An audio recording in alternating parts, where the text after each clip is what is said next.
નમસ્કાર વિદ્યાર્થી મિત્રો, કેમ છો? મજામાં?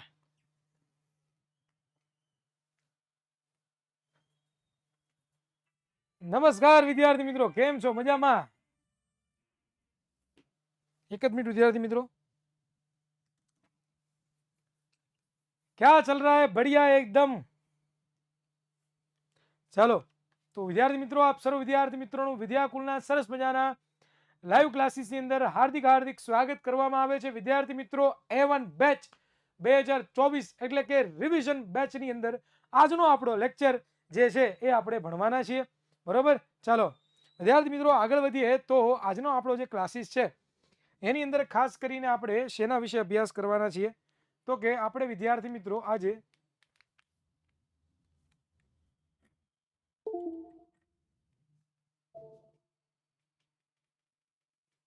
क्या हुआ बे? माँ मुझे कुछ नहीं दिखाई दे रहा है माँ. मुझे लग रहा है कि बैटरी बेल बेल पत गया है बैटरी का. गजब बेइज्जती है प्रभु, है जगन्नाथ, है क्या हुई? ચાલ કોઈ વાંધો નહીં. તો વિદ્યાર્થી મિત્રો, A1 બેચ 2024 ની અંદર આપણે શરૂઆત કરવાની છે. પ્રકરણ નંબર 5મું આપણે છે એનો પાર્ટ આજે બીજો છે, એમાં આપણે ફૂલ રિવિઝન જોઈ રહ્યા છીએ. અને આજના ક્લાસની અંદર મારે તમને લોકોને મેઇન વસ્તુ આપણે શીખવાડવાની છે. આપણો ટોપિક કયો છે? તો વહન વાળો. બરોબર. અને છેલ્લે આપણે જોવાના છીએ છે ઉત્સર્જન, અને ત્યાર પછી આપણે જોવાના છીએ વનસ્પતિમાં ઉત્સર્જન. વનસ્પતિમાં ઉત્સર્જન. તો આટલા ટોપિક વિદ્યાર્થી મિત્રો આજના ક્લાસીસમાં આપણે ક્લિયર કરવાના છે. અને ગયા લેક્ચરમાં આપણે જોયું હતું કે ભાઈ પ્રસ્તાવના વિશે આપણે ડિસ્કશન કર્યું હતું. બરોબર. એની સાથે સાથે આપણે લોકોએ જોયું હતું ભાઈ પોષણની પદ્ધતિઓની આપણે ચર્ચા કરી હતી. અને એની સાથે સાથે વિદ્યાર્થી મિત્રો શ્વસનની આપણે ચર્ચા કરી હતી. અને આપણે માનવ હૃદયની પણ આપણે ચર્ચા કરી ગયા હતા વિદ્યાર્થી મિત્રો. હવે આજના ક્લાસીસમાં આપણે આગળ વધવું છે. તો વિદ્યાર્થી મિત્રો, તમારી સમક્ષ અહીંયા એક પ્રશ્ન મુકાયેલો છે. અને એ પ્રશ્ન શું છે?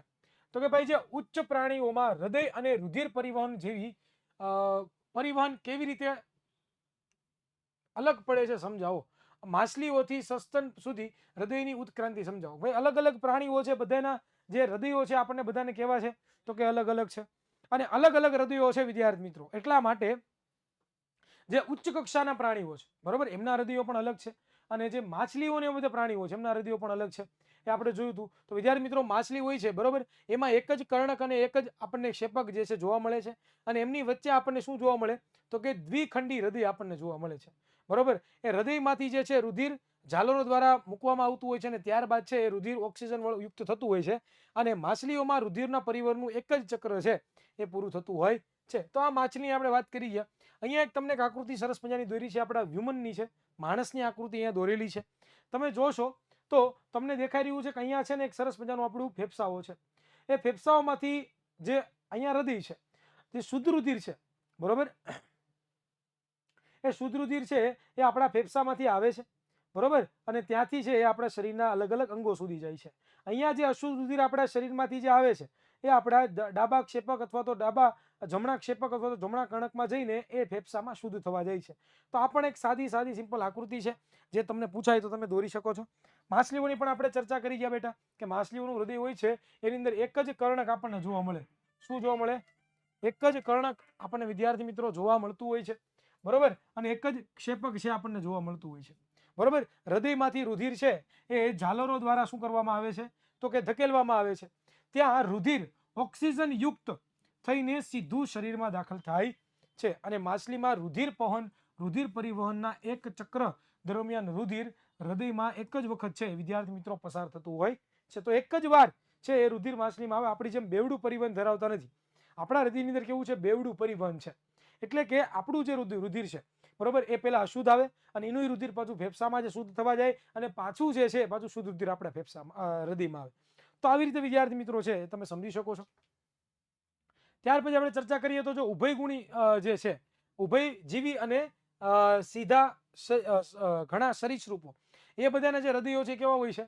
તો કે ભાઈ ઉભયગુણીઓ અને સરીસૃપ હોય એના હૃદયો કેવા હોય? ઠંડા રુધિરવાળા પ્રાણીઓ કહેવામાં આવે છે. અને ત્યાર પછી એમાં બે કર્ણક હોય છે અને એક ક્ષેપક હોય છે. એટલે કે ત્રિખંડ વાળું છે વિદ્યાર્થી મિત્રો આપણને હૃદય જોવા મળે છે. અને અહીંયા છે એ ઓક્સિજન યુક્ત અને ઓક્સિજન વિહીન રુધિરને મિશ્ર થવાથી સ્થિર કેટલાક હદ સુધી આપણે રોકી શકીએ છીએ. કે ભાઈ આ જે રુધિર છે કોનું, તો કે ભાઈ આ હૃદય છે કોનું, ઉભયગુણીઓ છે, એટલે કે જે ઉભયગુણી પ્રાણીઓ હોય છે એમાં સરીસૃપ જે પ્રાણીઓ છે એ બધા ત્રિખંડીય હૃદય ધરાવતા હોય, એટલે કે એમાં 2 કર્ણક હોય ને 1 ક્ષેપક હોય. અને એમાં પાછું શું હોય તો કે ઓક્સિજન યુક્ત અને ઓક્સિજન વિહીન રુધિર છે એ મિશ્ર થતું થોડીક વાર આપણે અટકાવી શકીએ છીએ. બરોબર. તો વિદ્યાર્થી મિત્રો અહીંયા જે છે એના ઓરિજિનલ ફોટોગ્રાફ પણ છે, તમે જોઈ શકો છો. આગળ આપણે ચર્ચા કરીએ તો જે પક્ષીઓ છે, કોણ છે? પક્ષીઓ. તો પક્ષીઓ હોય એમાં ચતુષ્ખંડીય હૃદય. કેવું હૃદય હોય બેટા? ચતુષ્ખંડીય હૃદય તમને જોવા મળે. બરોબર. અને તેમના હૃદયમાં ડાબી બાજુ ઓક્સિજન યુક્ત રુધિર અને જમણી બાજુ ઓક્સિજન વિહીન રુધિર આવેલું હોય અને સંપૂર્ણ રીતે અલગ રાખી અને મિશ્ર થતું અટકાવવામાં આવે છે. બરોબર. તો આવી રીતે આખી રચના છે એ પક્ષીઓમાં અને સસ્તન પ્રાણીઓમાં જોવા મળતું હોય છે. હવે આપણે આગળ ચર્ચા કરીએ તો આ મુદ્દો પણ બહુ જ ઇમ્પોર્ટન્ટ છે પરીક્ષા માટે. રુધિર વાહિનીઓ એટલે શું અને તેમના પ્રકારો સમજાવો. ઘણી બધી વખત વિદ્યાર્થી મિત્રો આ ઘણા બધા વિદ્યાર્થીઓ લોચા કરતા હોય છે આમાં. રુધિર વાહિનીઓ અને રુધિર વાહિનીઓના પ્રકાર જણાવો. ઓકે, તો જોઈએ કે ભાઈ આપણને બધાને ખબર છે કે આપણું હૃદય છે એ પંપનું કાર્ય કરે છે અને આપણા શરીરના જેટલા પણ અંગો છે એ ત્યાં શુદ્ધ રુધિર લઈ જવું, ઓક્સિજન યુક્ત રુધિર લઈ જવું, પોષક તત્વો વાળું રુધિર લઈ જવું, બરોબર, અને ત્યાંથી અશુદ્ધ દ્રવ્યો વાળું રુધિર છે આપણા હૃદયમાં લાવવું અને એનું શુદ્ધિકરણ કરવું. તો આ બધી પ્રક્રિયા કરવા માટે આપણે કંઈક એક માર્ગ જોઈએ અને આ જ માર્ગને વિદ્યાર્થી મિત્રો આપણે શું કહીએ છીએ તો કે બસ આ જ માર્ગને વિદ્યાર્થી મિત્રો આપણે રુધિર વાહિનીઓ કહીએ છીએ. કે રુધિર વાહિનીઓ છે મુખ્યત્વે 3 પ્રકારની જોવા મળે છે આપણને. કયા કયા પ્રકારની? એક તો ધમનીઓ, બીજું શિરાઓ અને ત્રીજું રુધિર કેશિકાઓ. તો કે ટોટલ તમને 3 પ્રકારની છે એ ધમનીઓ, શિરાઓ અને રુધિર કેશિકાઓ તમને જોવા મળે છે. ધમનીઓ છે એ તમે જોઈ રહ્યા છો. ધમનીઓ વિશે આપણે ચર્ચા કરીએ તો ધમનીઓ છે આપણને બધાને ખબર છે કેવી હોય છે તો કે ધમનીઓ છે હૃદયથી શરીરના વિવિધ ભાગો સુધી રુધિરનું વહન કરતી છે રુધિર વાહિનીઓને શું કહેવામાં આવે? ધમની. કે આપણા હૃદયથી આપણા શરીરના જેટલા પણ અંગો છે એ અંગો સુધી રુધિરનું વહન કરાવવા માટે જે નળી વપરાય છે એને આપણે શું કહીએ છીએ તો કે ધમની કહીએ છીએ. બરોબર. અને આ ધમનીમાં છે એ રુધિરનું કેવું હોય? ઊંચા દબાણે વહન પામતું હોય રુધિર. કેવું ઊંચા દબાણ? એટલે કારણ કે હૃદયથી પમ્પિંગ થાય છે અને ખૂબ જ પ્રેશરથી છે એ રુધિર છે જતું હોય છે આપણા શરીરના અંગો સુધી. તેથી ધમનીઓની દિવાલ કેવી હોય? જાડી હોય છે અને વધારે કેવી હોય છે? સ્થિતિસ્થાપક હોય છે. જાડી અને સ્થિતિસ્થાપક કીધી. હવે જાડી અને સ્થિતિસ્થાપક એટલે શું થાય તો કે ભાઈ જાડી રાખવામાં એટલા માટે આવે છે કારણ કે પ્રેશર વધારે હોય. જો વધારે પડતું દબાણ મળતું હોય, વધારે પડતું એમાં રુધિરનું દબાણ હોય તો એ ફાટી ન જાય, તૂટી ન જાય, એટલા માટે વિદ્યાર્થી મિત્રો એની અંદર શું કરવામાં આવે છે તો કે એની દિવાલ છે જાડી રાખવામાં આવે છે. બરોબર. ત્યાર પછી જે ધમનીઓ છે એ રુધિર કેશિકાઓમાં અંત પામે છે.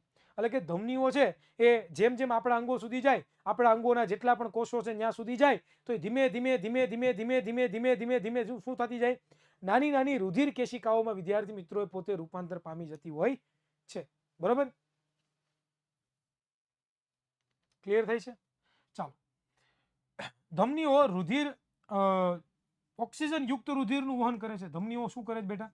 ઓક્સિજન યુક્ત રુધિર, જે આપણા શરીરમાં ઓક્સિજન વાળું રુધિર છે એને ઓક્સિજન યુક્ત રુધિર કહેવાય, એનું પોતે વહન કરતા હોય છે. આપણને બધાને ખબર છે. એક અપવાદ એવો છે કે ફેફસામાં છે ને એ આપણને બધાને ખબર છે એક ફુફ્ફુસીય ધમની છે. એ એક જ એવી છે કે જે ઓક્સિજન વિહીન રુધિરનું શું કરતી હોય બેટા તો કે વહન કરે છે. તો આ એક જ અપવાદ એવો છે કે આપણા ફેફસાની અંદર જતી એક નળી, આપણા હૃદયથી આપણા ફેફસામાં જતી એક નળી જેને આપણે ફુફ્ફુસીય ધમની કહીએ છીએ. અને આ ફુફ્ફુસીય ધમની છે એ વિદ્યાર્થી મિત્રો ઓક્સિજન વિહીન રુધિર એટલે કે ઓક્સિજન વગરનું રુધિર છે એ પોતે પહોંચાડતા હોય છે. તો આ ધમની થઈ ગયું. ત્યાર પછી આપણે વાત કરીએ તો શીરા. બરોબર. તો શીરા છે એ શું કરે તો કે આપણા જેટલા પણ અંગો છે એ અંગોથી હૃદય સુધી તરફ જે છે એ રુધિરનું વહન કરાવતી જે નળી હોય ને, જે પાઇપલાઇન હોય ને એને આપણે શું કહીએ? રુધિર વાહિની. એનો મતલબ શું થાય? શીરાનું કામ શું છે તો કે આપણા જે અંગો છે એ આપણા અંગોથી જેટલું પણ રુધિર છે એને પાછું આપણા હૃદય સુધી લાવવું પડે કે ન લાવવું પડે? કારણ કે રુધિર છે તો ટ્રાન્સપોર્ટનું કાર્ય કરે છે. તમારી જેમ ગાડી હોય અને તમારી ગાડીને તમે એક જગ્યાએથી બીજી જગ્યાએ તમે લઈ જાઓ તો તમે જે જગ્યાએ લઈ જાઓ ત્યાંથી પાછી તમારી ગાડીને ઘરે તો લાવવી પડે કે ન લાવવી પડે? તમારી ઘરે મહેમાન આવ્યો હોય અને એની પાસે ગાડી ન હોય તો તમે તમારી ગાડી લઈને મૂકવા જાઓ કે ન જાઓ? તમારા મિત્રો ફ્રેન્ડની ઘરે મૂકી આવો ને પાછા ગાડી લઈને આવો કે ન આવો? તો એવી રીતે રુધિર છે ને ગાડીનું જ કામ કરે છે. તો તમારું જે હૃદય છે એ હૃદય સુધી પાછું રુધિર લાવવાનું કામ છે ને એ અલગ પ્રકારની નળી દ્વારા કરવામાં આવતું હોય છે, જેને આપણે શું કહીએ છીએ તો કે શીરા છે ને વિદ્યાર્થી મિત્રો આપણે કહીએ છીએ, બરોબર. ત્યાર પછી ચર્ચા કરીએ તો આ જે રુધિરનું આ જે શીરા હોય ને એમાં રુધિરનું પ્રમાણ કેવું હોય, ઓછું હોય, એટલે કે આમાં દબાણ છે એ ખૂબ જ ઓછું હોય છે. તેથી શીરાઓની દિવાલ કેવી હોય, પાતળી હોય. કેવી હોય, પાતળી, અને ઓછી સ્થિતિસ્થાપક હોય. કેવી હોય, ઓછી સ્થિતિસ્થાપક. જેટલું રુધિરનું દબાણ ધમનીમાં છે એટલું રુધિરનું દબાણ વિદ્યાર્થી મિત્રો શીરામાં હોતું નથી. ઓકે, શીરાની અંદર દબાણ કેવું હોય, ઓછું હોય, અને એટલા માટે જ એની દિવાલ છે એટલે કે પ્રેશર કેવું હોય, ઓછું હોય. એટલા માટે જ એની દિવાલ કેવી રાખવામાં આવે છે તો કે પાતળી હોય છે. અને એની અંદર આપણે વાત કરીએ તો ઓછી સ્થિતિસ્થાપક એટલે કે ઓછી જાડી પાતળી થઈ શકે, બરોબર, લાંબી ટૂંકી ઓછી થઈ શકે. કેશિકાઓ જાડાઈને શીરા બને છે. કેશિકાઓ બધી છે એ જોડાઈ જાય, બરોબર. આપણને બધાને ખબર છે કે ધમની છે એનું રૂપાંતર કેમાં થતું હતું, આપણા અંગો સુધી જતી હતી, અંગોમાં ધીમે ધીમે કેમાં રૂપાંતર પામતી હતી, શીરામાં રૂપાંતર પામતી હતી. હવે એ બધી શીરાઓ છે પાછી ભેગી થાય, કેશિકાઓ બધી ભેગી થાય, રુધિર કેશિકાઓ ભેગી થાય પાછું શું બનાવે, શીરાનું નિર્માણ કરતી હોય છે. અને શીરાઓ છે એ ઓક્સિજન વિહીન રુધિરનું પોતે વહન કરે છે. કયું, ઓક્સિજન વિહીન રુધિરનું પોતે વહન કરતી હોય, એટલે કે ઓક્સિજન વગરનું રુધિર છે ને એનું એ પોતે વહન કરે છે. પરંતુ એક અપવાદ છે આમાં પણ, ફુફ્ફુસીય જે શીરા છે કે જે આપણને શું કરે, હૃદયમાંથી શુદ્ધ રુધિર છે એ આપણા ફેફસા સુધી લાવે, એટલે કે ઓક્સિજન યુક્ત રુધિર છે આપણા ફેફસા સુધી લાવવાનું, સોરી, ફેફસામાંથી ઓક્સિજન યુક્ત રુધિર આપણા હૃદયમાં લાવવાનું કાર્ય જો કરતી હોય ને તો આ ફુફ્ફુસીય શીરા છે, જેની અંદર ઓક્સિજન યુક્ત રુધિર હોય છે. તો એક જ અપવાદ છે, બરોબર, ક્લિયર. તો આવી રીતે છે એ આવી રીતે તમે સમજી શકો શીરાઓ. અને બીજું એક કે આમાં છે ને વાલ જેવી રચના આવેલી હોય, બરાબર. અહીંયા તમે જોઈ રહ્યા છો કે વાલ જેવી રચના આવેલી હોય, દેખાય છે આ વાલ. રુધિર એકવાર ઉપર જાય એટલે ઉપરથી નીચે નો આવી ગયું, નીચેથી ઉપર જઈએ કે પણ ઉપરથી નીચે આવી શકે નહીં. તો આવી વાલ જેવી રચના પણ આવેલી હોય છે. આગળ આપણે ચર્ચા કરીએ વિદ્યાર્થી મિત્રો, તો હવે આવે છે શીરાઓ. તો આ શીરાઓ છે એ શું છે તો કે કંઈ નથી બેટા. અહીંયા તમે ધમની જોઈ રહ્યા છો. આ ધમની છે એ જેમ જેમ જેમ જેમ જેમ જેમ આપણા કોષો, આપણા અંગોના જેટલી પેશીઓ છે, આપણા કોષો છે, એમાં એ પોતે જાતી જાય તો શું થાય, ધીમે ધીમે ધીમે ધીમે ધીમે નાની નાની નાની નાની વાહિનીમાં રૂપાંતર પામતી જાય. અને બસ આને જ આપણે રુધિર કેશિકાઓ કહીએ છીએ. અને રુધિર કેશિકાઓ અંગોથી પાછી ભેગી થતી જાય, અને ભેગી થઈને જે બનાવે એને પાછી આપણે શું કહીએ, શીરાઓ કહીએ છીએ. તો એ વિદ્યાર્થી મિત્રો, અને આની જે જાડાઈ હોય છે, રુધિર કેશિકાઓની જાડાઈ એ કેટલી હોય, એક કોષીય જાડાઈ જેટલી, એટલે કે એક કોષની જે જાડાઈ હોય ને એટલી જાડાઈ કોની હોય છે તો કે રુધિર કેશિકાઓની વિદ્યાર્થી મિત્રો હોય છે. તો આ થઈ ગઈ આપણી રુધિર કેશિકાઓ બેટા. હવે ત્યાર પછી આપણે વાત કરીએ તો લસિકા. આ લસિકા વાળો ટોપિક પણ ઘણો બધો સમજવા જેવો છે. ઘણા બધા વિદ્યાર્થીઓ આ ટોપિકની અંદર મૂંઝાતા હોય છે, ઘણા બધા લોકોને સમજાતું નથી. હા હા, સોલંકી કેવલ બેટા એટલે આવે હો. ચાલો, પણ અહીંયા આપણે અત્યારે આપણે કરવાનું નથી, આપણે રિવિઝન કરીએ છીએ. તો રિવિઝનમાં ફૂલ ફોકસ રહે એવું ધ્યાન રાખવું, કારણ કે રિવિઝન આપણે કરીએ છીએ, આપણે અત્યારે પીએચડી કરવાનું નથી, બરોબર. પરીક્ષા નજીક છે, 2 મહિનાની વાર છે, અને એની આપણે તૈયારી કરવા બેઠા છીએ. ઉપર છેલ્લી બધી માહિતી મેળવીએ છીએ ચોપ્ટરની આખી, જે ભૂલી ગયા હોય પાછું યાદ આવી જાય, બરોબર, ક્લિયર. નહીં, આમાં આકૃતિ નહીં દોરો તો ચાલશે, આ ખાલી તમારી નોલેજ માટે છે, બરોબર. હા, મોસ્ટ ટાઈમ કીધો છે ને, એટલે જ ભણાવું છું બેટા, પટેલ પલ દીકરા. ચાલો, તો આ લસિકા કોને કહેવાય આ સમજવા જેવું છે. તો લસિકા એટલે શું, અને તે કેવી રીતે નિર્માણ પામે છે અને વહન પામે છે, અને તેના કાર્યો જણાવો. ભાઈ લસિકા એટલે શું, પહેલા તો એ જોવું પડે કે લસિકા પરિવહન કાર્ય સાથે સંકળાયેલું રંગવિહીન પ્રવાહી છે.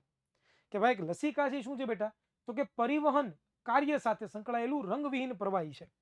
એટલે કે લસિકા છે આપણું પરિવહન તંત્ર કયું છે, પરિવહન કોણ છે તો કે રુધિર, અને જે રુધિર છે, શીરાઓ છે, ધમનીઓ છે, રુધિર કેશિકાઓ છે, એની સાથે સંકળાયેલું એક શું છે, રંગવિહીન પોતે પ્રવાહી છે, બરોબર.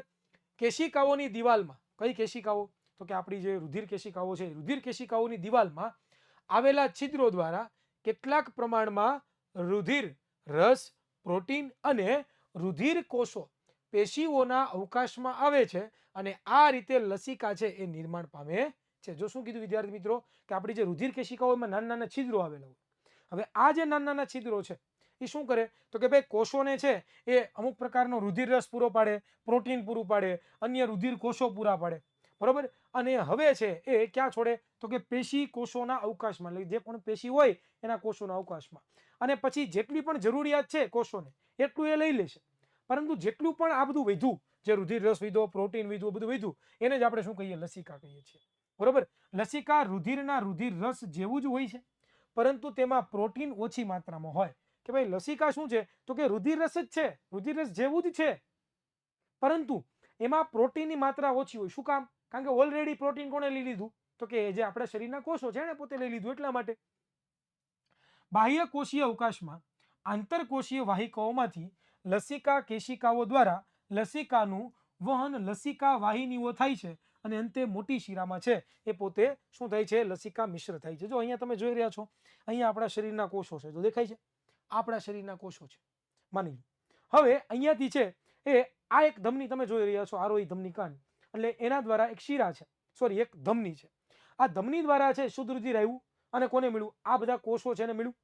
બરોબર. હવે વધારાનું જેટલું પણ પોષક દ્રવ્યો છે, વધારાના જેટલા પણ પદાર્થો છે, એ બધા આ કોષની આંતરકોષીય જે દિવાલો છે, એટલે કે કોષો વચ્ચે જે જગ્યા છે એમની અંદર આવી ગઈ. હવે શું થશે? તો કે બાકી વધારાનું જે રુધિર છે બધું પાછું શિરા દ્વારા વયું જશે, પરંતુ અહીંયા જે વધારાનું જે પ્રોટીન છે, વધારાનું જે રુધિર રસ છે, એ બધું અહીંયા એક તમે જોઈ રહ્યા છો, આ લીલા કલરની તમે રચના જોઈ રહ્યા છો. આ લીલા કલરની જે તમે રચના જુઓ છો એને શું કહેવામાં આવે છે? રુધિર. એને શું કહેવાય? લસિકા તંત્ર. આ લસિકા તંત્ર શું કરે? તો કે વધારાનું જે લસિકા દ્રવ્ય ઉત્પન્ન થયું છે, આ રંગહીન પ્રવાહી ઉત્પન્ન થયું છે, એને પોતે ખેંચવાનું કામ કરે, ખેંચીને પાછું કોની સાથે ભેળવી દે? શિરા સાથે ભેળવવાનું કામ કરે છે. તો વિદ્યાર્થી મિત્રો આ જ છે, બીજું કાંઈ નથી. હવે આનું કાર્ય શું છે લસિકાનું? તો કે નાના આંતરડામાં પાચિત ચરબીનું શોષણ અને વહન કરવાનું. આપણું નાનું આંતરડું હોય એની અંદર જે પાચિત ચરબી હોય એનું શું કરે? શોષણ અને વહન કરવાનું. બાહ્ય કોષીય અવકાશમાંથી વધારાનું પ્રવાહી ખેંચી લઈ રુધિરના પ્રવાહમાં પાછું મોકલે છે. બાહ્ય કોષીય અવકાશ એટલે કે આ નાના નાના કોષો છે એમની વચ્ચે જે અવકાશ હોય ને એમાં જે વધારાનું શું હોય? તો કે જે રુધિર હોય, બરોબર, વધારાનું જે પ્રવાહી હોય એને પાછું ક્યાં મોકલે? તો કે આપણી શિરામાં મોકલે. એને જ આપણે શું કહીએ છીએ બેટા? તો કે લસિકા જે છે વિદ્યાર્થી મિત્રો આપણે કહીએ છીએ. તો યસ, આ લસિકા એટલે શું એ પણ તમારે સમજવું ખૂબ જ જરૂરી છે, અને એનું રિવિઝન પણ આપણે ફટાફટ કરી લીધું છે. ક્લિયર છે? સમજાય છે બેટા બધાને? ડન ને? ઉપર છેલ્લી માહિતી તમે ઓલરેડી ભણ્યા હોય, તમને ખાલી થોડું થોડું યાદ કરાવી દઉં એટલે તમને આવડવા મળે, એટલે તમે આરામથી છે એ સરસ મજાનું કરી શકો. કેટલા જણા લાઈવ જોવે છે મને જણાવજો ફટાફટ. ચાલો,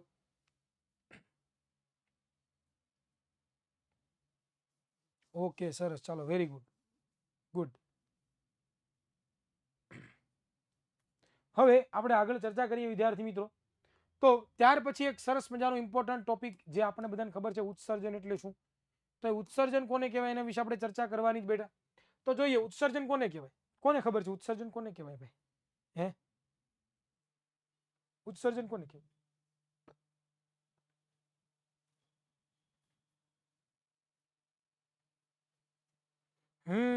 વેરી ગુડ, સરસ સરસ સરસ, યાદ તો છે ભાઈ, બધાને યાદ તો છે. આ મોજ કરી દી. યસ, આપણા શરીરમાં જે નાઇટ્રોજન યુક્ત હાનિકારક કચરો છે એને આપણે શું કહીએ છીએ? ઉત્સર્ગ દ્રવ્ય કહીએ. શું કહીએ? ઉત્સર્ગ દ્રવ્ય કહીએ. અને આ જે ઉત્સર્ગ દ્રવ્ય છે એનો આપણા શરીરમાંથી બહાર કાઢવા માટેનું જે તંત્ર છે ને એને આપણે શું કહીએ? ઉત્સર્જન તંત્ર કહીએ. એને આપણે શું કહીએ? ઉત્સર્જન તંત્ર વિદ્યાર્થી મિત્રો આપણે કહીએ છીએ. તો પ્રાણી શરીરમાં છે એ વિવિધ ચયાપચિત ક્રિયાઓમાં નાઇટ્રોજન યુક્ત ઉત્સર્ગ પદાર્થો ઉત્પન્ન થાય છે, તેનો તત્કાલ નિકાલ કરવો જરૂરી છે. કે ભાઈ પ્રાણીઓ હોય એ વિવિધ ચયાપચયની ક્રિયાઓ, એટલે કે જેમ કે અલગ અલગ એના કોષો છે એ અલગ અલગ ક્રિયાઓ કરતા હોય, અને ક્રિયાઓ કરવા માટે એને જેટલો પણ પદાર્થોની જરૂર પડે એ પદાર્થોનો ઉપયોગ કરે, અને અમુક પ્રકારના નવા કચરાઓ પોતે ઉત્પન્ન કરે.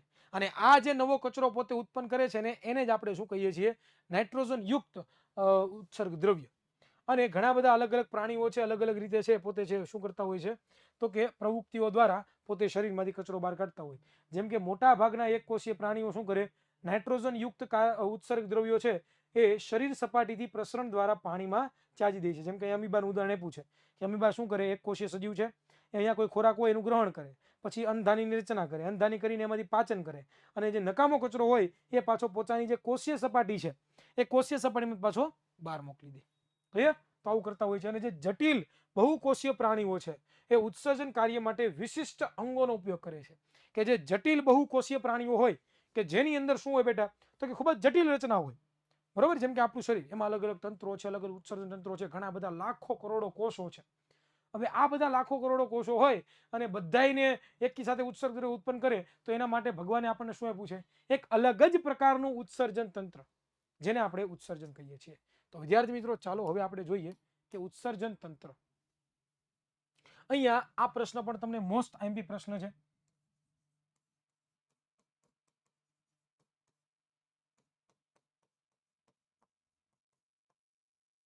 મોસ્ટ આઈએમપી થિયરી, ઉત્સર્જન. ઓકે, તો ઉત્સર્જન છે એ તમે જોઈ રહ્યા છો કે આપણા મનુષ્યનું ઉત્સર્જન તંત્ર છે. તો આપણા શરીરમાં છે એ બે મૂત્રપિંડો આવેલા હોય. આ જમણું મૂત્રપિંડ છે, આ ડાબું મૂત્રપિંડ છે. એની સાથે વિદ્યાર્થી મિત્રો બે તમને આ નળી જેવી રચના દેખાય છે. આ નળી જેવી જે તમે રચના જોઈ રહ્યા છો ને, એને મૂત્રવાહિની કહેવાય. આ ડાબી મૂત્રવાહિની છે ને અહીંયા તમને જમણી મૂત્રવાહિની બતાવેલી છે. સાથે સાથે અહીંયા તમે જોઈ રહ્યા છો એક મહાધમની કે જે આ મૂત્રપિંડ સાથે જોડાયેલી છે અને આ મૂત્રપિંડ સાથે પણ જોડાયેલી છે. એક મહાશિરા પણ તમે જોવો છો. એ મહાશિરા એક આ મૂત્રપિંડ સાથે અને આ મૂત્રપિંડ સાથે વિદ્યાર્થી મિત્રો જોડાયેલી છે. અને આ જે આમાં નીકળતી જે નળી છે, આમાંથી નીકળતી જે નળી છે કેમાંથી? તો કે મૂત્રપિંડમાંથી. આને શું કહેવાય? તો કે મૂત્રાશય. એ મૂત્રાશયની અંદર મૂત્રનો સંગ્રહ થાય છે અને જરૂરિયાત અનુસાર એ મૂત્ર છે એ મૂત્રાશયની બહાર છે વિદ્યાર્થી મિત્રો નીકળી જતું હોય છે. તો આવી રીતના આખી રચના હોય છે. તો જે અશુદ્ધ રુધિર છે એ અશુદ્ધ રુધિર શિરાઓ દ્વારા છે એ આ બંને ધમનીમાં આવે અને શુદ્ધ રુધિર છે આ ધમનીઓ દ્વારા છે આપણા શરીરમાં અલગ અલગ ભાગો સુધી જતું હોય છે. તો હવે આ જાણવું ખૂબ જ જરૂરી છે. અહીંયા મેં લખી દીધું છે કે ભાઈ કેવી રીતે હોય છે. તો કે મનુષ્યના મૂત્ર તંત્રમાં એક જોડ મૂત્રપિંડ આવેલી હોય, એક જોડ મૂત્રવાહિની આવેલી હોય, એક મૂત્રાશય આવેલું હોય અને એક બીજું શું આવેલું હોય? મૂત્રમાર્ગ એક આવેલો હોય. મૂત્રપિંડનું કાર્ય શું છે? તો કે મૂત્રપિંડો ઉદરમાં કરોડ સ્તંભની કેશિરુકાઓની બંને બાજુ, આ જે કરોડ સ્તંભ છે ને આપણો કરોડ સ્તંભ, આને કરોડ સ્તંભ કહેવાય. અને આ કેશિરુકાઓ, આ જે ભાગ છે ને આપણો, આ ભાગ દેખાય છે બરોબર, એ ભાગની અંદર આવેલું અને કેશિરુકાઓનો ભાગ કહેવાય બરોબર. મૂત્રપિંડ લાલાશ પડતા કથ્થઈ રંગના વાલ આકારના છે એ ચપટા હોય છે. આપણો જે વાલ હોય ને, વાલનું શાક ખાધું જ કોઈથી? વાલનો આકાર કેવો હોય? બસ એવો જ હોય, પણ લાલાશ પડતા થોડાક હોય બરોબર. મૂત્રપિંડમાં અનેક એટલે કે 10 લાખ મૂત્ર ગાળણ એકમો આવેલા હોય. ગાળણ એકમો આવેલા હોય કેટલા? 10 લાખથી વધારે આવેલા હોય બેટા. અને મૂત્રપિંડ છે એ મૂત્ર નલિકા છે એ પોતે ધરાવતી હોય છે, જેને જ આપણે શું કહીએ? મૂત્ર નલિકા. આ જે ગાળણ એકમો કોની અંદર આવેલા હોય? મૂત્રપિંડની અંદર, એને જ આપણે શું કહીએ? મૂત્ર નલિકા. અને આ મૂત્રપિંડ નલિકા દ્વારા મૂત્રપિંડમાં છે એ મૂત્રનું શું થાય છે બેટા? તો કે નિર્માણ વિદ્યાર્થી મિત્રો થતું હોય છે. ઓકે, હા ઈઝી છે ને, આ બધા ઈઝી જ છે, આમાં કઈ છે નહીં. મૂત્રવાહિની શું કરે બેટા? મૂત્રવાહિની શું કરે? તો કે આપણને બધાને ખબર છે મૂત્રવાહિની શું કરી. તો કે દરેક મૂત્રપિંડમાંથી એક સાંકળી અને એક લાંબી વાહિની નીકળે છે, જેને આપણે મૂત્રવાહિની કહીએ છીએ. અને આ મૂત્રવાહિની મૂત્રપિંડમાંથી નીકળેલા નિર્માણ પામેલા મૂત્રવાહિનીઓમાં થઈને મૂત્રાશયમાં છે પોતે વહન કરતી હોય છે. અને આ જે મૂત્રાશય છે એ મૂત્રાશય છે એ મૂત્રનો શું કરે બેટા? તો કે સંગ્રહ કરે છે. જે એક સ્નાયુલ કોથળી છે, સ્નાયુઓની બનેલી કોથળી, જેને સ્નાયુલ કોથળી કહેવાય બરોબર. જ્યારે મૂત્રાશય મૂત્રથી સંપૂર્ણ ભરાઈ જાય છે ત્યારે પોતે સંકોચન પામે છે અને મૂત્ર માર્ગમાંથી તેનું શું થાય છે? તો કે નિકાલ છે વિદ્યાર્થી મિત્રો થતો હોય છે. ક્લિયર? હા, રાજમા જેવા. ચાલો બરોબર. હવે આવે છે કે ભાઈ મનુષ્યમાં મૂત્રનું નિર્માણ કેવી રીતે થાય છે? જે આપણું મૂત્રપિંડ છે, મૂત્રપિંડ તો એમાં મૂત્ર કેવી રીતે બને છે? તો એ મૂત્ર કેવી રીતે બનતું હોય છે એના વિશે હવે જાણવું પણ ખૂબ જ જરૂરી છે બરોબર. કેવી રીતે મૂત્રનું નિર્માણ થાય? ભાઈ વાહ, ક્યાં બાત હે, ક્યાં બાત હે, ક્યાં બોલ દી મેને બાત. તો જોઈએ ચાલો કે ભાઈ તમારી કિડનીમાં પીપી કેમ બને છે, સાદી ભાષામાં કહું તો બરોબર. એ કેવી રીતના નિર્માણ પામે છે? ઘણા બધા લોકો આમાં અટવાતા હોય છે અને આ પ્રશ્ન પણ બહુ ઇમ્પોર્ટન્ટ છે ભાઈ, પરીક્ષામાં પૂછાતો હોય છે ભાઈ.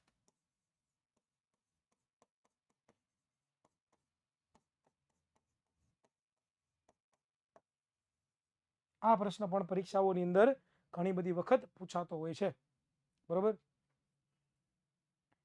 હા, વનસ્પતિઓમાં વહન પણ કરાવીશ. પેલા મૂત્રવાળું ભણી લો, બધું આવશે, એટલે શાંતિ રાખો, શાંતિભાઈને રાખો. મૂત્રપિંડ છે એ મૂત્રપિંડ નલિકાનું મુખ્ય કાર્ય મૂત્ર નિર્માણનું છે. આપણને બધાને ખબર છે કે મૂત્રપિંડની અંદર શું આવેલા હોય? તો કે 10 લાખથી વધારે ગાળણ એકમો આવેલા હોય. અને એ જ ગાળણ એકમને આપણે શું કહીએ છીએ? તો કે મૂત્રપિંડ નલિકા કહીએ છીએ.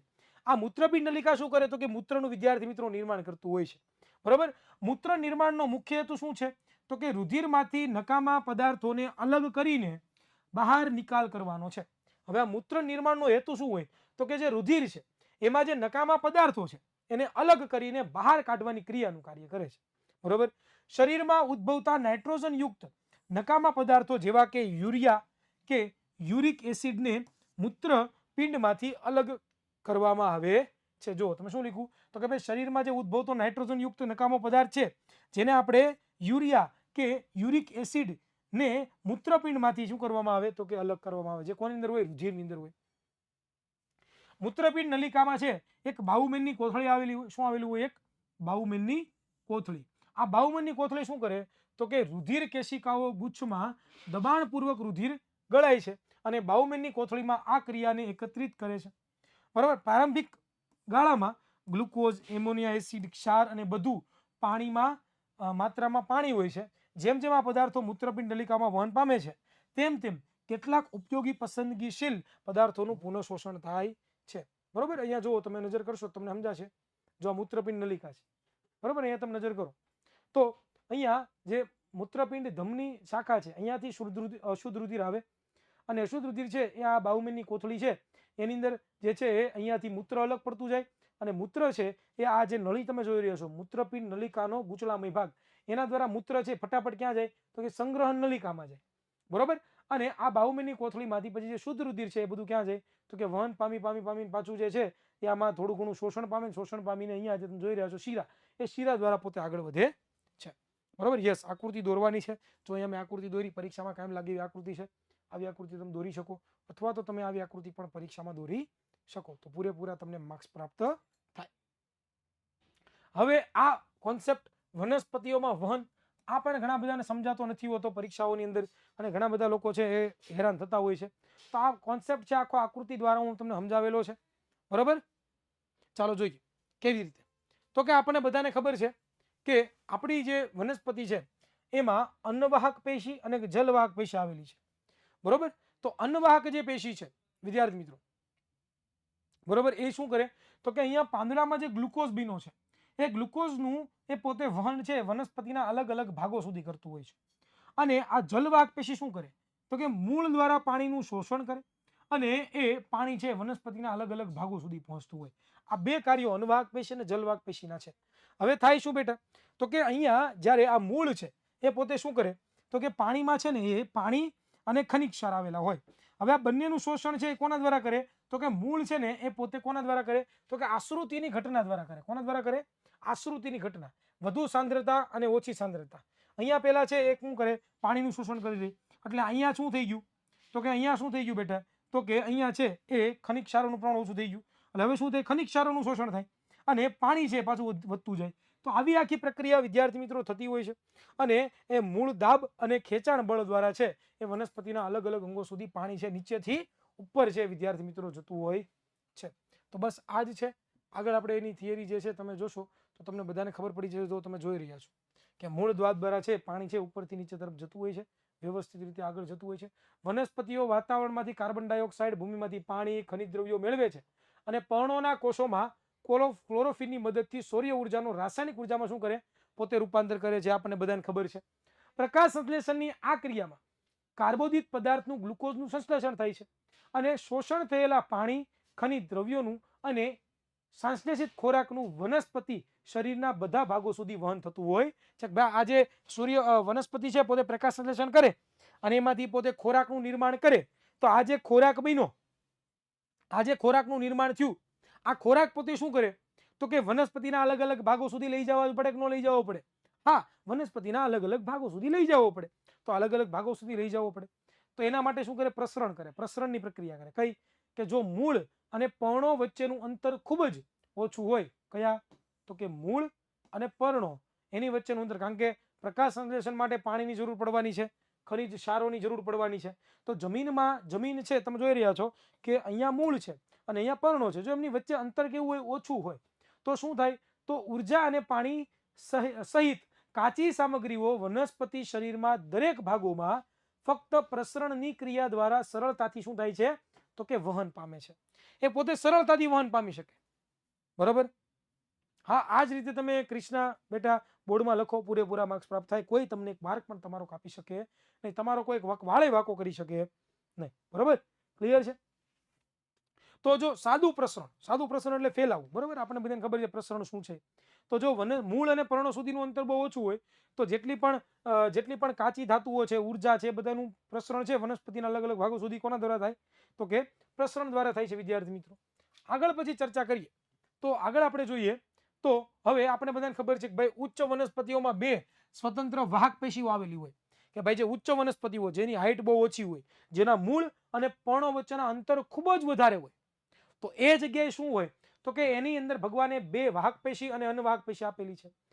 જલવાહક પેશીનું કામ શું, તો કે ભૂમિમાંથી શોષાયેલ પાણી અને ખનિજ દ્રવ્યોનું વહન કરવાનું, કે ભૂમિ મૂળ દ્વારા જે પાણી અને ખનિજ દ્રવ્યો છે એનું પોતે શોષણ કરે અને એ વનસ્પતિના અલગ અલગ અંગો સુધી લઈ જવાનું કામ કરે. અન્નવાહકનું કામ શું, તો કે પર્ણમાંથી પ્રકાશ સંશ્લેષણની નિપજોનું વનસ્પતિના અન્ય ભાગો પર વહન કરવાનું, કે અહીંયા અમે વાત કરી હમણાં કે ભાઈ પર્ણ દ્વારા જે ખોરાક બને છે એ ખોરાકનું પોતે શું કરે, તો કે વનસ્પતિના અલગ અલગ અંગો સુધી લઈ જવા માટે, બરોબર, વપરાતી જે નળી છે, વપરાતી જે પાઇપલાઇન છે, એને આપણે અન્નવાહક પેશી વિદ્યાર્થી મિત્રો કહીએ છીએ. તો બસ આ જ આદુ સાદું સિમ્પલ છે. ત્યાર પછી આપણે જોઈએ વિદ્યાર્થી મિત્રો તો વનસ્પતિમાં પાણીનું વહન. હવે બધાને ખબર છે કે ખોરાકનું વહન તો આપણને બધાને ખબર જ છે કે કેવી રીતે થાય. ખોરાક કોઈ પણ હોય, હા ચાલે બેટા, પટેલ ખુશી બેટા ચાલે.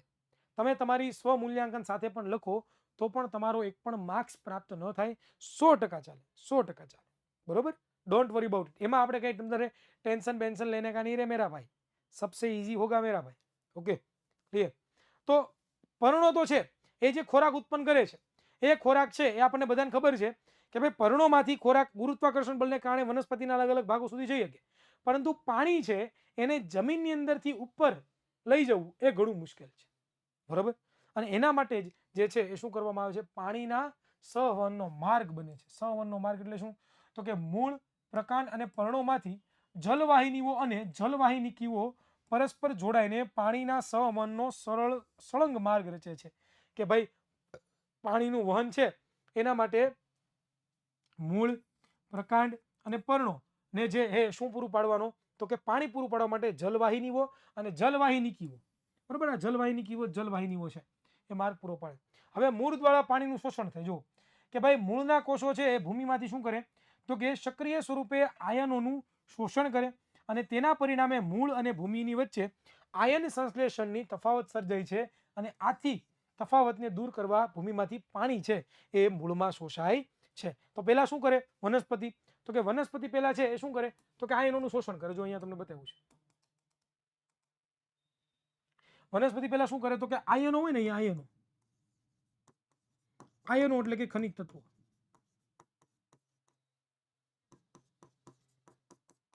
એ પોતે ખનિજ તત્વોનું પોતે શોષણ કરે, બરોબર. એટલે શું થાય, તો કે વનસ્પતિના શરીરની અંદર ખનિજ તત્વો વધી ગયા, પાણી ઓછું થઈ ગયું. તો હવે શું થાય, તો કે આશ્રુતિની ઘટના આપણને ખબર છે કે બંને સાઈડ વધારે સાંદ્રતા હોય, ઓછી સાંદ્રતાથી વધારે સાંદ્રતા તરફ, વધારે સાંદ્રતાથી ઓછી સાંદ્રતા તરફ પાણી જાય, તો પાણી છે પછી પાણીનું શોષણ થાય. તો આવી રીતે છે એ આયનોની સાંદ્રતાના આધારે છે આખી ઘટના તમને જોવા મળતી હોય છે, બરોબર. પાણીનો સ્તંભ એટલે કે મૂળ અને ભૂમિ વચ્ચે શું થાય છે, તો કે સંકેન્દ્રનો તફાવત દૂર કરવા માટે મૂળની જલવાહક તરફ જતા પાણીના વહનથી પાણીનો સ્તંભ નિર્માણ પામે છે. હવે મૂળ દાબ દ્વારા પાણીનું વહન. મૂળ દાબ એટલે કે જુઓ તમે કે મૂળના કોષો દ્વારા શું થાય છે, તો કે પાણીના શોષણની સક્રિયતા દબાણની જલવાહક પેશી દ્વારા થતું હોય છે. બીજું, રાત્રિ દરમિયાન પાણીનો ઉધ્વ દિશા માટે મૂળ દાબ જવાબદાર છે, બરોબર. ત્રીજું, વધુ જે છે એ ઊંચાઈ ધરાવતી વનસ્પતિઓમાં પાણીના વહન માટે દબાણ છે એ અપૂરતું હોય છે. તો એના માટે તમારે શું કરવું પડે, તો કે આ મૂળ દાબની પ્રક્રિયા છે એ કરવી પડે. ક્લિયર છે. પૂછાયની પરીક્ષામાં પણ આવડવું ખૂબ જ જરૂરી છે. ચાલો હવે એની પછી જે આ સ્થળાંતર છે આપણે જોવાની જરૂર નથી, કારણ કે ઓલરેડી આમાં આવી ગયું છે સ્થળાંતર. હવે આગળ આપણે ચર્ચા કરીએ તો હવે આવે છે છેલ્લો મુદ્દો આપણો, અને એ છેલ્લો મુદ્દો છે જેનું નામ છે વનસ્પતિઓમાં ઉત્સર્જન. વનસ્પતિમાં ઉત્સર્જન. તો આ ટોપિક પણ તમારે સમજવા જેવો છે અને પરીક્ષામાં પૂછાય એવો છે. સર આપણે આમાં પ્રકાશ સંશ્લેષણની ઘટના ધીરે થાય છે તો વનસ્પતિ કાળી પડી જાય ને? હા, કાળી પડી જાય. ચાલો, ઓકે, ડન છે.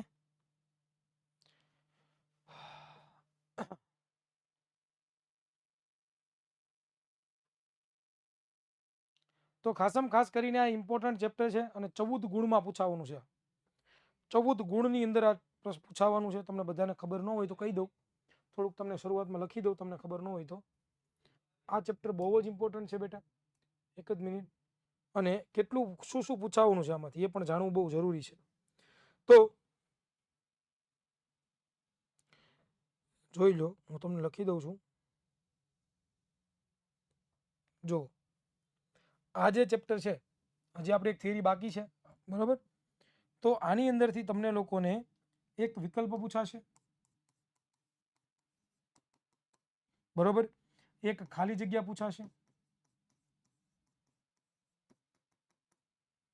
બરોબર. ત્યાર પછી તમને બીજું શું પૂછાશે? 2 ગુણના 2 પ્રશ્નો પૂછાશે.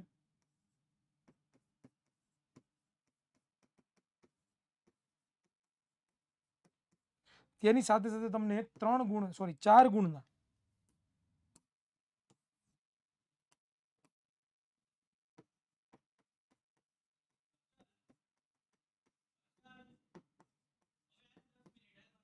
બરોબર. તો આટલા ટોટલ તમને પ્રશ્નો પૂછાવાના છે.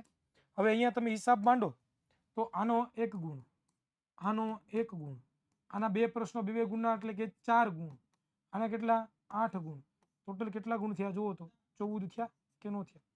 તો ટોટલ 14 ગુણનું તમને પૂછાશે આમાંથી. તો તમે ખાલી એક ચેપ્ટર કરી લો ને તો તમારો બેડો પાર થઈ જાય, બરોબર.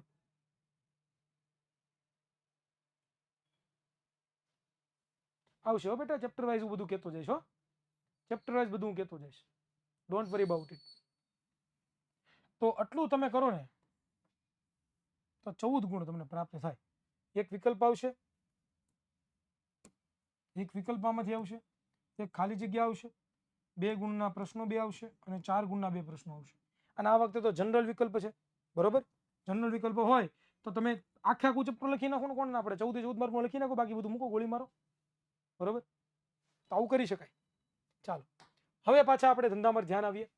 તો ટૂંકનોંધ લખો ભાઈ, વનસ્પતિઓમાં ઉત્સર્જન. હવે વનસ્પતિઓમાં ઉત્સર્જન શું છે? તો કે આપણે બધાને ખબર છે કે વનસ્પતિઓ પ્રાણીઓની જેમ કોઈ ઉત્સર્ગ અંગો કે તંત્ર ધરાવતા નથી હોતા. આમ છતાં તેમાં વિવિધ રીતે ઉત્સર્જન જોવા મળે છે. જેમ પ્રાણીઓની અંદર આપણે ઉત્સર્જન તંત્ર હોય એવું વનસ્પતિઓની અંદર ઉત્સર્જન તંત્ર આપણને જોવા મળતું નથી. એમાં જોવા મળતું નથી.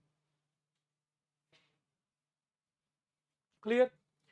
વનસ્પતિમાં પ્રકાશ સંશ્લેષણની ક્રિયા દરમિયાન નકામી નિપજ તરીકે ઓક્સિજન વાતાવરણમાં સીધો મુક્ત થાય છે, બરોબર.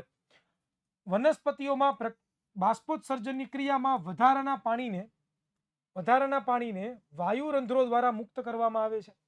કેટલીક વાર વનસ્પતિઓ નકામા દ્રવ્યો જે છે એ પર્ણોમાં સંગ્રહ કરે છે અને છેવટે આ પર્ણ ખરી જાય છે. કેટલીક વનસ્પતિઓ નકામા પદાર્થનો સંગ્રહ કોષીય રસધાનીઓમાં પોતે કરતા હોય છે અને વનસ્પતિઓ અન્ય નકામા પદાર્થો પોતે સ્ફટિકો, રેઝિન એટલે કે લાળ અને ગુંદર જેવી જૂની જલવાહિનીઓ પેશીમાં પોતે સંગ્રહ કરતા હોય છે. અને વનસ્પતિઓ છે કેટલાક ઉત્સર્ગ દ્રવ્યો પોતાની આસપાસની ભૂમિમાં પણ છે ઉત્સર્જિત કરતા હોય છે. તો વનસ્પતિઓ પણ ઘણી રીતે છે પોતે ઉત્સર્જન કરે છે. પેલું તો આપણે ઉત્સર્જન તંત્ર આપણે જેવું છે ઉત્સર્જન તંત્ર એમાં આવેલું નથી. પહેલા તો આ મુદ્દો ધ્યાન રાખવાનો. બીજો ધ્યાનમાં શું રાખવાનો કે ઓક્સિજન છે એ પણ વનસ્પતિ માટે તો ઉત્સર્ગ દ્રવ્ય જ છે ને. વનસ્પતિ માટે ઉપયોગી કોણ છે? Carbon dioxide. તો એ ઉત્સર્ગ દ્રવ્ય પોતાના પર્ણોમાંથી પોતે બહાર કાઢે. બીજું એ પોતે શું કરે તો કે બાષ્પોત્સર્જનની ક્રિયા દ્વારા વધારાનું પાણી છે એ વનસ્પતિમાં આવેલા જે છિદ્રો છે જેને આપણે વાયુરંધ્રો કહીએ એના દ્વારા પોતે પાણી છોડે છે, બરોબર. બીજી વાર સમજાવવું છે પપ્પા, બીજી વાર સમજાવવું છે. કેટલીક વખત વનસ્પતિઓ શું કરે તો કે જે નકામો ઉત્સર્ગ દ્રવ્ય છે એનું પર્ણોમાં સંગ્રહ કરે. જૂના પર્ણો એમાં સંગ્રહ કરે અને છેલ્લે પર્ણ સુકાઈ જાય, પર્ણ નીચે પડી જાય. આવું કરતા હોય છે, બરોબર. અને કેટલીક વખત વનસ્પતિઓ છે નકામા પદાર્થોનો સંગ્રહ શું કરે? કોષીય રસધાનીમાં કરે. કોષીય રસધાનીઓ એટલે કે એના જે કોષો હોય એમાં આપણને બધાને ખબર છે કે વનસ્પતિઓમાં કોષીય રસધાની બહુ મોટી છે. તો એ જે કોષીય રસધાનીઓ છે, ઓકે, ક્લિયર છે? તો બસ આવી રીતનું છે. બીજું અમુક વનસ્પતિઓ છે અન્ય પ્રકારના નકામા પદાર્થો જેમ કે સ્ફટિકો, રેઝિન, ગુંદરો એ બધું સંગ્રહ કેમાં કરે તો કે જે જૂની જલવાહક પેશીઓ હોય ને કે જેની અંદર હવે પાણીઓનું સંગ્રહ ન થતો હોય, પાણી એક જગ્યાએ બીજી ન જતું હોય, એની અંદર આ પોતે કરતા હોય છે. અને આવી રીતે વનસ્પતિઓ છે એ ભૂમિમાં પણ ઘણા બધા ઉત્સર્ગ દ્રવ્યો પોતે છોડતા હોય છે. તો વિદ્યાર્થી મિત્રો અહીંયા છે એ આપણે આખું ચેપ્ટર છે એ આપણું રિવિઝન કમ્પ્લીટ થાય છે. ખાસ કરીને આમાં યાદ શું રાખશો તમે, તો કે મેન તો બધી આકૃતિઓ જેટલી પણ મેં એમાં દોરાવી છે, આકૃતિ ભૂલાય નહીં. પરીક્ષામાં બહુ જ ઇમ્પોર્ટન્ટ લાગવાની છે તમને લોકોને. પહેલી આકૃતિ કઈ દોરવાની છે, તો કે આ આકૃતિ મનુષ્યના પાચન તંત્ર વાળી આકૃતિ ભૂલાય નહીં. બરોબર, આ મનુષ્યના પાચન તંત્રની આકૃતિ પણ તમારે દોરી લેવાની છે. આમાં આઈએમપી શું છે તમને કહી દઉં અત્યારે ફટાફટ, આપણી પાસે 5 મિનિટ જેવો સમય છે. બરોબર, ક્લિયર. ત્યાર પછી તમે જોવા જાઓ તો ત્યાર પછી આ એક આકૃતિ દોરવાની કોશિશ કરવાની. મેં દોરાવીને છોકરાઓને, પણ મેં એમ કીધું છે કે આમાં જોઈ તમે જાતે દોરી શકો. ઓકે, ત્યાર પછી આકૃતિ આવશે હૃદયવાળી. ખાસ કરીને હૃદયવાળી આકૃતિ પણ દોરવી પરીક્ષામાં બહુ ઇમ્પોર્ટન્ટ છે. બરોબર, ત્યાર પછી આપણે જોવા જઈએ તો એક તો આ, બરોબર, આ મનુષ્યનું ઉત્સર્જન વાળી આકૃતિ. અને ત્યાર પછી જોવા જઈએ તો આ મૂત્રપિંડ નલિકાની આકૃતિ આવડી જોઈએ, એના નામ બધું આપણને આવડવું જોઈએ. બરોબર, તો એ ભૂલાય નહીં, કારણ કે આ આકૃતિમાંથી ઘણા બધા પ્રશ્નો પૂછાવાની સંભાવનાઓ છે ખરી. અને ત્યાર પછી આપણે જોઈએ તો છેલ્લે બસ એટલી જ આકૃતિ તમારે યાદ રાખવાની છે. તો જો આટલી આકૃતિ તમને આવડતી હોય તો સરળતાથી તમે આ ચેપ્ટરના બેતાજ બાદશાહ થઈ જાઓ. ચેપ્ટર 1 ની જો વાત કરું, આપણે ભણી ગયા ને હમણાં, એમાં પણ આવું જ છે. ચેપ્ટર 1માં પણ કંઈક આવું જ છે. ચેપ્ટર 1 ટોટલ 5 ગુણનું છે. બરોબર, એ 5 ગુણનું ટોટલ ચેપ્ટર નંબર 1 5 ગુણનું છે. તો તમે જોવા જશો ને તો એની અંદરથી તમને, આપણે ચેપ્ટર 1 પણ ભણ્યા ને,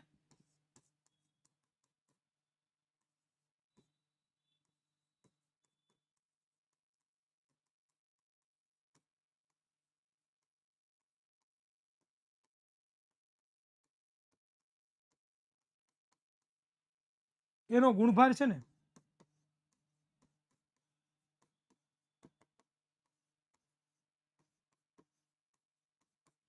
5 ગુણનો છે. એમાં વિદ્યાર્થી મિત્રો તમને 2 ગુણનો એક પ્રશ્ન પૂછાશે અને એક પ્રશ્ન 3 ગુણનો પૂછાશે.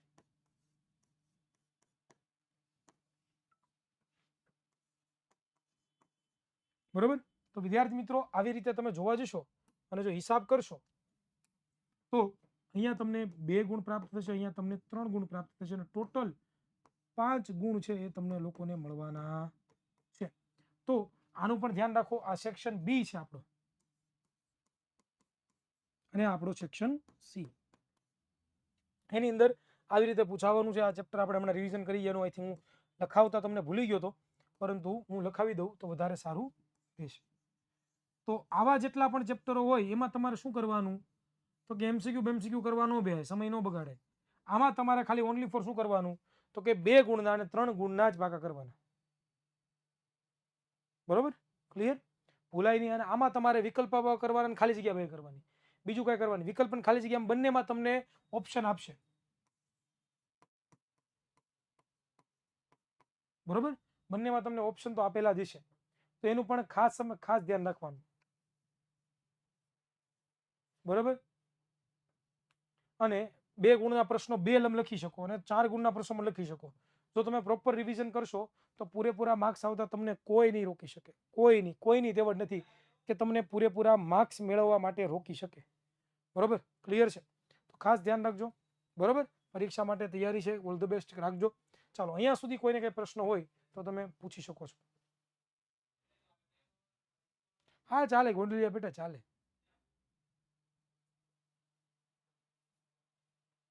ઓકે,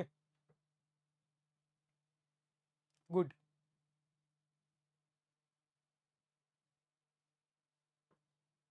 પૂછાવાની સંભાવના ખરી.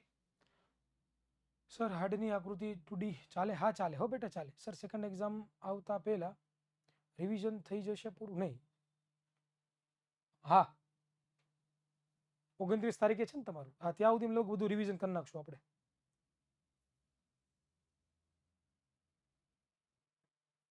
Thank you so much Kevin બેટા. Sir okay done. હવે તો ધબધબાટી બોલાવવાની છે, 80માંથી 80 લાવવાના છે. હિરેન સરને મારા ઘરે બોલાવીને ઇન્ટરવ્યૂ આપીશ. વાહ વાહ રીધમ ભાઈ, હા મોજ. હા સરસ, ચાલો. Hard work never disappointed. Yes, very good dot. Sir આપણે પ્રકાશ પરાવર્તન વક્રીવન કેટલા માર્ક્સનું આવશે? એ બેટા હું જણાવીશ તમને. બરાબર, 8 ગુણનું આઈ થિંક પૂછાવાનું છે. 9 કે 8 ગુણનું છે, એક્ઝેક્ટ મને યાદ નથી. હા, તમે 80 માંથી 80 લાવશો વિજ્ઞાનમાં અને A1 ગ્રેડ લાવશો તો જરૂરથી અમે તમારી ઘરે પધારશું. બરોબર, જરૂરથી પધારશું. ચાલો, આપણી જે ગુજરાત સરકારની બ્લુ પ્રિન્ટ હોય ને એમાંથી